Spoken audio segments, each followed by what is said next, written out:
Hey, everybody. I'm Uriah Kaiser, founder and publisher of Potomac Local News. This is our afternoon live update. We're going to go through all the stories we're working on today here at Potomac Local. There's a lot going on in the community.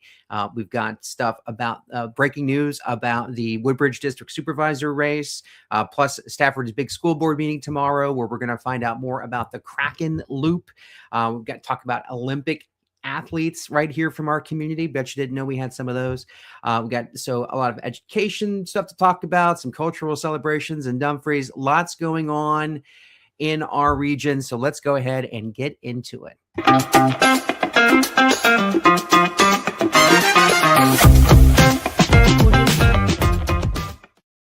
Well, our lead story today is the Woodbridge District Supervisor race, where Sufiyan Casim has won the Democratic primary for the open Woodbridge District Supervisor seat on the Prince William Board of County Supervisors. It's clearing his way for his name to be on the March 10th special election ballot. So this comes after a tense certification process finalized this morning at the Prince William County Office of Elections. Casim is a 35-year-old Woodbridge businessman and political newcomer, was declared the Democratic nominee with 291 votes, defeating Pam Montgomery, who's 69, who received 258 votes. The results were certified after Prince William County Democratic Committee volunteers and leaders completed a full review of the voter eligibility, residency, and registration necessary to meet state filing deadlines for the March 10th special election against Republican nominee Jenny LaCroix. So that deadline was today. The special election was this past Saturday. It was held at Woodbridge Middle School and at the Hilton Garden Inn in Woodbridge throughout the day. Remember, this is the same day that the monks were walking through our area. Obviously, also a very cold day outside, and so there was a lot of a drama that unfolded here, especially after the Saturday's Firehouse Caucus at the two locations ended. Early unofficial tallies showed Casim leading narrowly, around 288 to 258 votes, but Montgomery requested a recount late Saturday night. The vote counting extended well into the night, and all the process was also complicated by traffic from Buddhist monks' walk for peace near the hotel. Party volunteers, because of that, they relocated to a neighboring hotel to preserve ballot integrity, is what they told the Prince William Times. So according to the Times and our reporting here at Potomac Local, the Democratic Committee reviewed all voter declaration statements identifying 31 participants who lived outside the Woodbridge District. They also examined 7 provisional ballots, including Casim's, for residency and registration confirmation. Democratic Committee Chair Sam Chisholm noted that 2 provisional ballots were disqualified for out-of-district voters and 3 for non-registration. But he telling the Prince William Times, emphasizing, even if we could legally remove 31 votes and took them away from Casim, we would still prevail. Chisholm added that on the relocation, we had to move and we had to maintain the integrity of the ballots, which we did, quote unquote.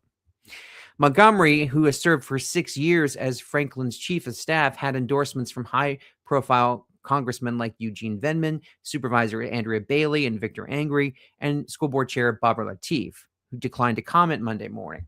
She was viewed as the front runner due to her experience in county budgets, land use, and community navigations. So the seat became vacant when her boss, former Supervisor Margaret Franklin, resigned to take office in Richmond after her January 13th victory in a special election for Virginia's 23rd House District, where she defeated Republican Verndale Robinson with about 77% of the vote. Franklin had held the Woodbridge seat for years, consistently supporting data center rezonings, leaving the board operating with a 3-4 Democratic majority, more cautious on new applications. Montgomery, like I said, was her chief of staff for 6 years. Casim, who previously ran in the December 2025 Democratic caucus for Franklin's House seat, getting 109 votes to her 225, campaigned this go around in Saturday's primary election on fresh perspectives. He advocated against approving data centers near homes, schools, and environmentally sensitive areas, and opposed the county's agreement allowing federal immigration and customs enforcement agents to use the county police department's weapons training center. Now, to be clear, the county does not have any agreement with ICE. It no longer has what was known as a 287G agreement in place, where ICE would come into the jail and remove the illegal aliens who have been arrested in the county. That no longer exists. Those agreements are not in place.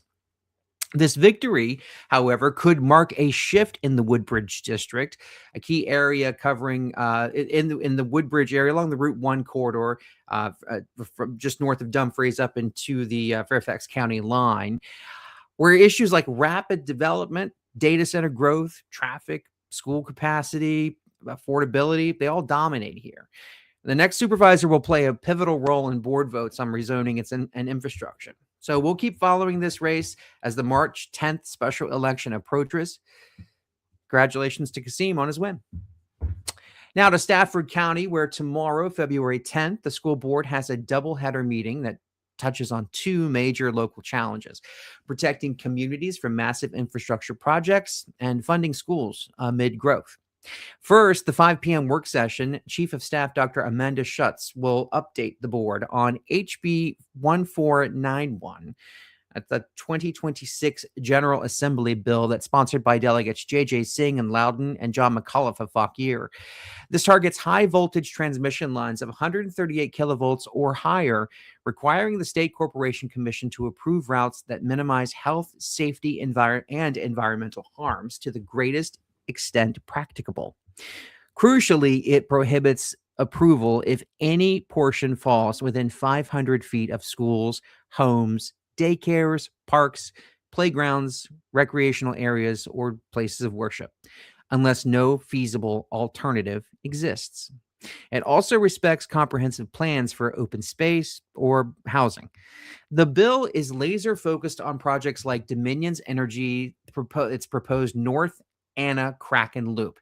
It's a roughly 70-mile, 500 kilovolt line from Louisa through Spotsylvania, Caroline, Stafford, and Fauquier counties. And it's all to power Northern Virginia's data center surge. Dominion expects to file with the State Corporation Commission in Q2 of this year in 2026. In Stafford, proposed routes could run near Mountain View High School, Rodney Thompson Middle School, and even potential future school sites. And this is sparking fears of electromagnetic fields, construction noise, and clear cutting. 120-foot corridors through farms and forests, property value drops, and ecosystem disruptions. And residents that we've talked to here at Potomac Local have called it a super corridor, threatening family, properties, and endangered species habitats. The community response has been intense. The Stafford Board of Supervisors passed Resolution R25-303 back on December 2nd, 2025, and that opposes harmful alignments and demanded better engagement from Dominion. Now, Stafford County, their Board of Supervisors retained outside counsel, sent letters pushing for underground options or reroutes, and planned a joint town hall with affected district supervisors. These people, living in districts in the Garrisonville, Hartwood, and Rock Hill supervisors, sometime this month. A key public listening session at Brook Point High School that had been scheduled on January 29th, well, it was postponed because of the ice and snow that we had all back on January 25th. So no rescheduled date has been announced yet. So the county says check staffordcounty.gov/Kraken, Kraken, for updates. Dominion has held its own outreach, but locals want more transparency. So tomorrow at the school board, HB 1491 briefing shows school leaders directly advocating for protections near campuses, and that it's coming at a vital time as enrollment continues to go up in the county, which brings us to the 7 p.m. session of the school board meeting. And that's when Deputy Superintendent Chris Fulmore presents a resolution requesting the Board of Supervisors issue up to $184 million in general obligation school bonds through December 2027. He's aiming for about $175 in net proceeds. So this is a non-binding ask. The board doesn't have to do this, but the school board is putting a formal ask in that they float these bonds, but they are required but the ask is required for Virginia Public School Authority applications. They also allow multiple standalone issues to level Stafford's AAA bond rating and spread debt service costs. The funds support the FY 2026 through 2025 capital improvement plan, tackling rapid population growth from new housing developments, which are driving student numbers up. And those key projects include new construction, the Hartwood High School number 6, which is set to open this year in August, Falls Run Elementary, Crow's Nest Elementary, both of those elementary schools, long dubbed 18 and 19, are also opening up this year. The CIP also has rebuilds for a new Drew Middle School and Hartwood Elementary School. Some other upgrades include North Stafford High School. They want to put a performing arts wing onto that school. Some mechanical and HVAC replacements at Stafford Middle, Brook Point High, Park Ridge. There's an addition there at Park Ridge planned for. Kate Waller Barrett Elementary School, there's some remediation work that needs to be done. A new fire alarm at Brook Point, and as well as roof, pavement, intercom replacements at Mountain View, North Stafford, Colonial Forge. The list goes on and on. So this is about modernizing facilities, improving safety like fire alarms and HVAC, and adding seats with these new schools to avoid overcrowding, directly tied to the same development boom fueling the power demands like Kraken. So we'll talk about that. We'll be watching that school board meeting when it happens. We'll have more information from the board meeting itself. On a broader note, here is a shout out to some of our volunteer heroes in the area. The Occoquan Woodbridge Lorton, or better known as OWL, Volunteer Fire Department, recently elected its 2026 leadership team at the January company meeting with inductions in February. Members chose President Todd Hewitt, Vice President Sue Wesolek, Department Chief Wayne Haight, Assistant Chiefs Kurt Boland, Ernest DeSantis, Ryan Williams, and Sandra Williams, plus many others in executive, admin, and ops roles like training officer Cynthia Thackeray. OWL serves Occoquan, Woodbridge, and Lake Ridge, and beyond fire, rescue, and EMS, those volunteers logged over 43,000 hours alone in 2025. It'd be an expensive number to have to pay somebody to work 43,000 hours. The tradition of member-elected leaders keeps the department strong and community-focused. So if you're inspired to give back, check out owlvfd.org for recruitment. Adding to that spirit of community gathering and reflection, yesterday on February 8th, the town of Dumfries hosted its annual Black History program at Little Union Baptist Church in Dumfries. It drew residents together for a meaningful celebration. The event from 12:30 to 2:30 p.m. centered on the national theme, A Century of Black History Commemorations, honoring 100 years since Dr. Carter G. Woodson established Black History Week in 1926, an initiative that evolved into today's Black History Month. This year's focus reflects on the journey of recognizing, preserving, and celebrating Black history, cultures, and achievements and contributions in America.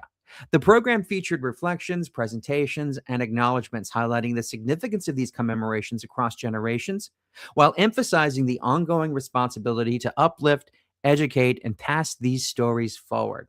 Town council members and leadership participated with unified remarks and underscoring remembrance, progress, and community unity, bringing together people of all ages in a shared purpose.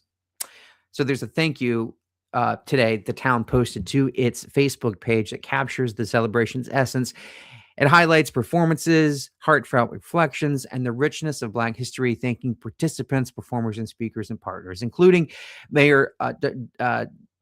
Mayor Wood, Derek Wood, and council members like Brian Fields, Salonia Miles, and Russell Young, and as well town staff such as town manager Tangela Ennis, and of course the Little Union Baptist Church community and supporters like Congressman Eugene Vindman and Potomac District Representative Andrea Bailey.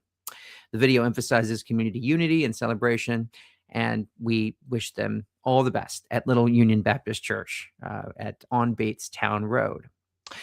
Now let's go deeper on some of the other local highlights that we've touched on in a recent episode, starting with Prince William County Schools' impressive showing at the 2026 Winter Olympics in Milano Cortina, which are ongoing right now. This isn't just one or two athletes at the public schools that are from the public schools. Prince William County has a whole contingent representing Team USA, showcasing how our local public schools here nurture that talent that goes global, even in winter sports without much snow here in Virginia. Take Sarah Everett, a 2025 graduate of Battlefield High School in Haymarket. At just 19 years old, she's been named an alternate for the U.S. women's figure skating team.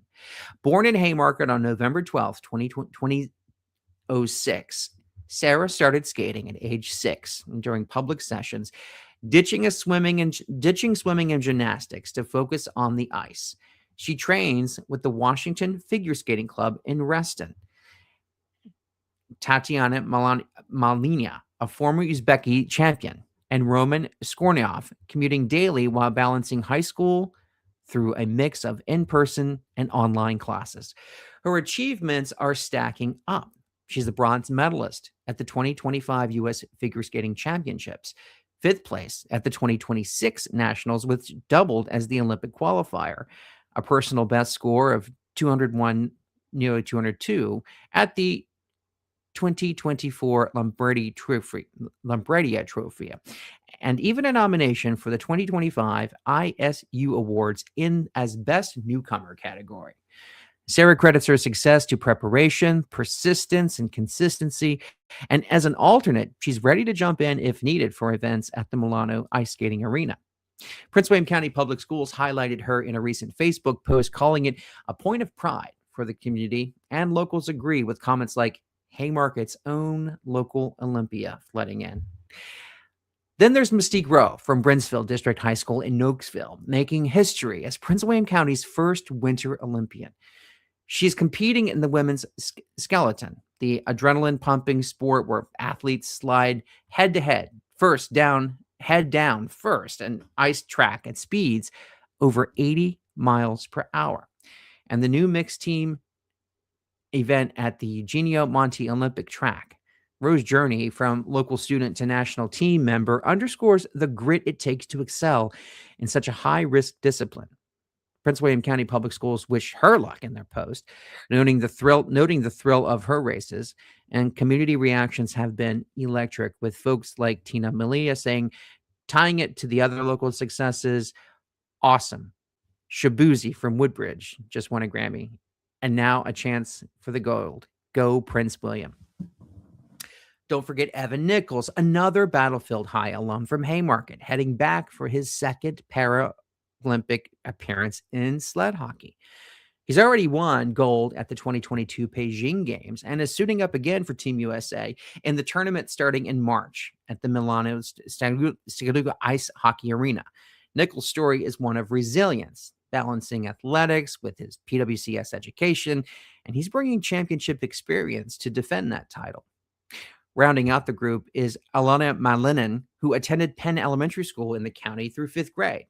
Now a reigning world champion known for his groundbreaking quadruple axel jumps, he's competing in men's singles and the team event. Malinen's early roots in Prince William County Public Schools add that extra layer of local flavor, proving our schools plant seeds for extraordinary achievements. These athletes just aren't competing, they're inspiring the next generation, showing what dedication combined with community support can achieve. And whether it's figure skating grace or skeleton speed, Prince William County is on the maps in the Olympics. Keep cheering them on. Next up in Deeper Hits, a fresh start for students at Quantico Middle and High School. It's a double school on Marine Corps Base Quantico, right here in the area. These military-connected kids, often facing frequent moves due to family service, kicked off classes in their brand new $54 million facility right after winter break, starting January 5th through the 8th. The Department of Defense Education Activity, or DODEA, school replaces 63-year-old building from 1962 that was outdated, cramped, and reliant on trailers for extra space. The new campus is a game changer. It's designed for 21st century learning with flexible collaboration spaces where students can work in small groups outside traditional classrooms, advanced STEM labs for hands on science and tech projects, a separate auditorium and gym for events for sports, like full size performance areas for arts and theater, and a welcoming neighborhood like layout. Middle schoolers are on the second floor, high school on the first, creating the combined campus for the first time while keeping age groups somewhat separated. Outside, there are new athletic fields for football and softball, with the old school site set to become the base's only baseball diamond, Barkley Diamond, starting construction soon. Principal Miles Shea, named 2025 Dodea Principal of the Year, described the shift. Quote, "We are due for a new school. The biggest difference being more collaboration space. Kids are already out in the common areas working in small groups." Vice Principal Ben Godezi added that the space is a lot more welcoming, allows us to lean into the gifts and talents of our students. And he thanked the base for lending Butler Stadium during the transition. From a parent and staff perspective, Secretary Abby Hutchison called it, quote, "so important," unquote, for kids who relocate often. She said, giving them a brand new space, they know they are not an afterthought. Coordinator Dr. Tracy Fisher echoed that it's a fresh opportunity and new starts are always good for students, unquote. Built by the Naval Facilities Engineering System Command, this investment supports about 500 students in a community where readiness for college, careers, and life is key. The official ribbon cutting is March 9th, 2026. So mark your calendars if you're connected to the base. Stories like this highlight how Prince William County and Stafford County and the region support its military families, blending education with the unique challenges of service life. And wrapping up our expanded highlights, something lighter and rhythmic to look forward to. This is going to be a lot of fun. Salsa night. And no, we're not talking the kind you dip chips in. This is the dancing kind. Salsa night at the Manassas Park Community Center on February 28th, 2026. This event at 99 Adams Street in Manassas Park is a vibrant spot adjacent to just right outside Prince William County in the city of Manassas Park. And the event is all about music and movement and connection in our diverse region. It's split into two segments, led by local instructor salsa with Sylvia, known for her engaging Latin dance classes. So from 5 p.m. to 7, it's couple salsa night, a guided lesson to learn basic steps and turns, followed by open dancing to practice and groove with your partner. And then from 7 to 9 p.m., single salsa and speed dating. Mixes dance instruction and with quick, low-pressure meet and greets, perfect for making new friends or sparking connections while moving to the beat. Childcare is available on site, so that makes it a family-friendly event for parents who want to join without worry. Early bird registration is open through February 16th via the city's website at manassasparkva.gov. And all the details are there too, in both English and Spanish, to welcome everyone in the community. The Post bills it as a night, quote, "full of rhythm, connection, and great vibes," unquote. And in a small city like Manassas Park, with a population of about 17,000, events like this strengthen social ties to combat those winter blues. So whether you're a seasoned dancer or beginner, this is a great way to embrace the area's Latin heritage and diversity and think lively music, laughter, maybe even a new hobby. If you're in the mood for something upbeat, grab your spot early and get ready to salsa. That's your expanded roundup for February 9th with politics, a big win for Casim, infrastructure debates, school investments, volunteer spirit, cultural reflection, and a deeper look at our Olympic stars, military education upgrades, and overall community fun. Thanks for spending time with us here. Share your take on the Woodbridge race, what's happening in Stafford, your thoughts on the Black History program, and everything else. Drop those here at the comments and like this video and subscribe to our channel so we can make more local updates just like this. Enjoy the rest of your Monday.